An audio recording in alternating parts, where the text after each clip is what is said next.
This video was brought to you by Nebula. It's widely understood that Labour are on track to win a large majority at the next general election, with the Tories set to lose potentially hundreds of seats. Obviously, the exact scale of the Labour victory is one of the main questions that journalists are asking in the run-up to this election. But separately to this, questions are being asked about the other parties too. Now, a lot of this talk is being focused on Reform UK's potential performance, with them hovering around 10% in the polling for months now. By contrast, only a limited amount of attention has been paid to the Liberal Democrats, and how they're likely to perform. Some have suggested, though, that if the Tory implosion is large enough at the next general election, then the Liberal Democrats could even potentially overtake the Conservatives, with them being made the official opposition party. Now, it's worth pointing out off the bat that this isn't likely, but the question is it at all possible? So, in this video, we'll take a look at that. Whether the Lib Dems could overtake the Tories, and what this would ultimately mean for British democracy.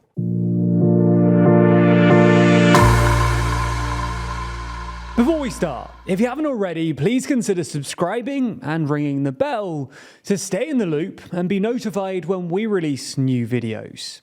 Now, the reason this question has just cropped up is largely because of the results of the recent local elections.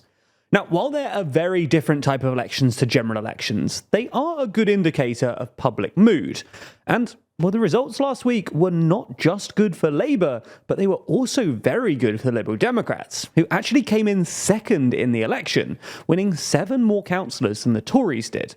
In total, the Lib Dems gained an additional 104 new councillors, something that is all the more impressive when you consider that the Lib Dems have gained more council seats than any other party during the last parliament, gaining them more than 750 council seats in the past 5 years.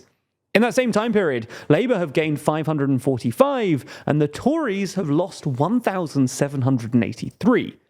Undoubtedly, too, the Lib Dems fans will have been buoyed by the fact that last year the occasional polls suggested that the Tories could do so badly that they would achieve fewer seats than the Lib Dems.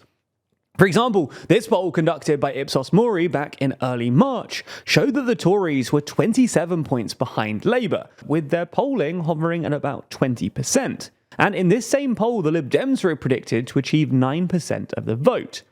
However, due to electoral maths, this would translate into 25 seats for the Tories and 47 seats for the Lib Dems, making them technically the official opposition party. In fact, a poll from YouGov this week made a similar prediction. It showed the Tories were on 18%, the Lib Dems on 9%, and Labour on 48%. Now, when this is translated into seats, this would give the Tories 13 seats and the Lib Dems 44. Now, while the odd poll like this has cropped up in the last couple of years, it isn't actually representative of the wider polling. And that's because the issue here is that these are simply snapshots and only demonstrate a very small fraction of what the electorate think. So to extrapolate this out and predict the seat share of each party is not exactly a good idea. A more accurate representation of how a general election could unfold is something called an MRP poll, which has a much larger sample size and can look at how each individual constituency is set to vote. And so far this year there have been 2 major MRP polls, each produced by YouGov, one that took place in January and one that took place in early April. Now, both of these put the Lib Dems on roughly 50 seats and the Tories on just over 150. And as things stand, this is our best guess as to how a general election would actually play out. However, it's worth remembering that things can still get worse for the Tories, and that these MRP polls only show what would happen if an election was held at that date when they were conducted. If something major happens for them in the next few months and their numbers drop even further, then we could end up with a situation akin to one of those being predicted by the one-off polls, where the Lib Dems come in second place. So what exactly could happen that could tank Tory polling so badly that they're reduced to just a handful of seats and put behind the Lib Dems? Well, as we see it, there are essentially 3 possibilities. The first is a change of leader. Now, this is something that Tory backbenchers have been flirting with for the better part of a year now, and every few months there seems to be a new event that could lead to them finally acting. And recently, this was the local elections. And had they gone slightly worse for Sunak, there was the real possibility that a flurry of no-confidence letters could be sent in, and ultimately a no-confidence vote in Sunak called. While this didn't end up happening, the threat isn't over yet. Sunak could call an election as late as January 2025, and in the time between now and then, there is the real possibility that backbenchers get fed up with the terrible polling and turn on Sunak. The thing is, though, that if this happened, it's almost inevitable that their polling would collapse even further. One of the issues they're facing right now is that they're seen as a divided party, and installing a new leader at this point would only serve to prove this further, and would likely tank polling yet more. The second possibility, though, is that Sunak falters during the campaign period. Back in the COVID era, Sunak was seen as a wily media operator, especially when he's explaining the furlough scheme or Eat Out to help out. Back then, he was a clear, calm communicator.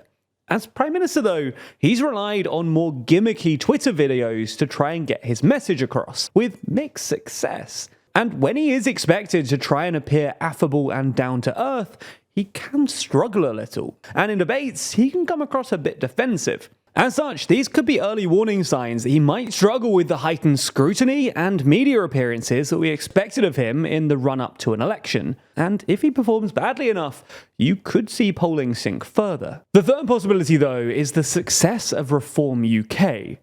Now, Reform are polling similarly to the Lib Dems right now, hovering somewhere between 10 and 20 points. Irrespective of what happens, though, it's unlikely that Reform will achieve a large number of seats, despite their strong polling, as they don't really have a concentrated vote in any particular constituencies, unlike the Lib Dems. However, they could serve to take votes away from the Tories and deprive them of seats, making it easier for the Lib Dems to overtake them in this election. Ultimately then, while it doesn't look terribly likely that the Lib Dems will overtake the Tories in the upcoming general election, there are ways in which this could happen. And it's certainly worth paying attention to the polling as we get closer to election day. There's definitely going to be new developments with this story, though, so keep an eye out for future changes. Actually, the best way to stay on top of the news is with Nebula News. If you haven't heard, we've just launched a project alongside our partners at Nebula called Nebula News, where every day the TLDR team curates a selection of videos that matter the most in the world right now. As you surely already know, Nebula is the thoughtful streaming service that's pushing boundaries on what independent creators can do with their content, including Nebula News, where we handpick a feed of content that should help you keep up to date with everything you need to sound smart and be truly informed. We believe that in a confusing and overwhelming news environment, knowing what to pay attention to is important. You can't track every story, so our curation should help to surface what really matters, showing you videos from TLDR and other superb creators that will help you understand the world around you quickly and easily. It's not just the curated news content brought to you directly by us. Nebula also features loads of exclusive original content. That's things like Real Life Law's brand new series War Room, which every month runs you through a whole load of ongoing conflicts to keep you in the loop. You can also watch every TLDR video on Nebula ad-free, and in many instances, before they land on YouTube. Now, if you're already subscribed to Nebula, then you can find the brand new Nebula News section at nebula.tv/news. And make sure to bookmark or save that link so that you can use it as your TLDR-ified news homepage. If you're not a member already, you can click the link in the description to sign up now. If you do, you'll get 40% off an annual plan by using our link. That's less than £2 a month. Plus, Nebula will know that you came from us, which really helps us out. Now, we've got some really great feedback from existing members, so I hope you enjoy all the effort we're going to with Nebula News.